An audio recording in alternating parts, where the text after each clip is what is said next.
হ্যাঁ, জাতীয় সঙ্গীত বলেন। আমার সোনার বাংলা, আমি তোমার ভালোবাসি, চিরদিন তোমার আকাশ, তোমার বাতাস। আপনি এখানে কি করতে চাইতেছেন?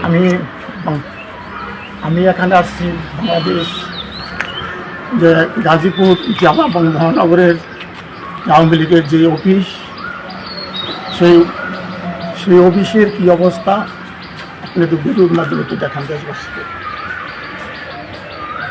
আপনি যে গাজীপুরের আওয়ামী লীগের দুর্দিনে অফিস ওপেন করতেছেন, এতে আপনার লাভ কি? আমার লাভ, আমি একজন বঙ্গবন্ধুর সৈনিক।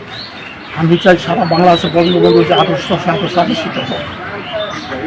আপনার আওয়ামী লীগে আপনার পদ বা আপনার আমি পোস্ট কি? গাজীপুর মহানগর আওয়ামী লীগের গত যেটা কমিটি, সেই কমিটির 17 প্রার্থী ছিলাম।